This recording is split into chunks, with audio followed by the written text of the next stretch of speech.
تخيلوا قديس يقابل المسيح وكمان يغسل رجليه. فتحت السنكسار النهارده لقيته بيتكلم عن قديس عظيم جدا لدرجة ان هما بيسموه حبيب مخلصنا الصالح. قديسنا هو القديس العظيم الأنبا بشوي. الكنيسة بتحتفل بيه يوم 8 أبيب سنة 417 ميلادية. اتولد الأنبا بشوي في شيشنا محافظة المنوفية سنة 320 ميلادية.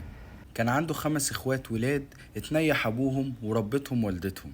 في يوم من الايام ظهر لام القديس العظيم الانبا بشوي ملاك وقال لها ربنا محتاج خادم ليه.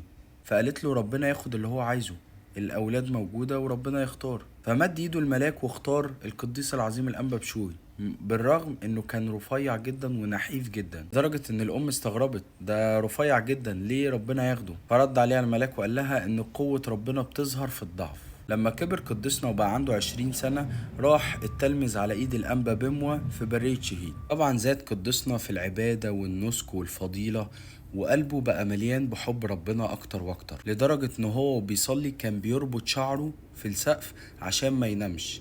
وده يدل على قد ايه هو كان بيحب الصلاة وبيحب القعدة مع ربنا.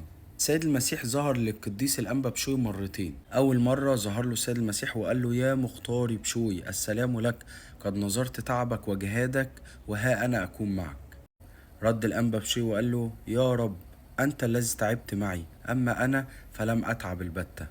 شوفوا قد ايه حب ربنا في قلبه. تاني مرة ظهر له السيد المسيح، خده قدسنا العظيم وغسل رجليه، وهو بيغسل رجليه لقى مكان المسامير فتأكد ان هو السيد المسيح. وساعتها ربنا قال له لو الرهبان سمعوا وصاياي وحبوا بعضهم بعض انا هعولهم في الصحراء.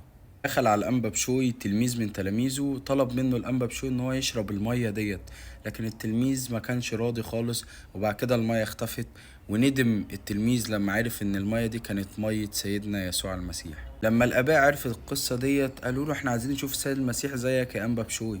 فربنا قال للأنبا بشوي ان هو هيقابل الرهبان كلهم على قمة الجبل. فكل الرهبان طلعوا يجروا بقى على قمة الجبل. طبعا الأنبا بشوي كان ساعتها شيخ كبير فكان طالع على مهله بعدهم. بطريق الأنبا بشوي وهو طالع قابل راجل عجوز كان نفسه يطلع يشوف السيد المسيح. فاتحنن عليه الأنبا بشوي وخده على كتافه وطلع بيه لغاية الجبل.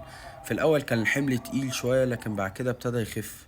لاحظ الأنبا بشوي المسامير اللي في رجله فتأكد إن هو شايل السيد المسيح. السماء لا تسعك والأرض ترتج من جلالك، فكيف أحملك خاطي مثلي؟ رد عليه ربنا وقال له لأنك حملتني يا حبيبي بشوي فلن يرى جسدك فسادا. طبعا كل الرهبان والشيوخ اللي طلعوا فوق الجبل لما عرفوا القصة دي ندموا، لأن هم شافوا الراجل العجوز ده ومحدش رضي يساعده. معجزة برضو من المعجزات اللي حصلت مع الأنبا بشوي، في يوم من الأيام زاروا الأنبا فرام من دير السوريان، وطبعا كان داخل على الأنبا بشوي فمرضيش يخش بالعصاية بتاعته، فغرزها على باب المغارة وقام دخل للأنبا بشوي. اتحولت لشجرة وبقت اسمها شجرة ماري إفرام. الشجرة دي موجودة حاليا في دير السوريان العامر.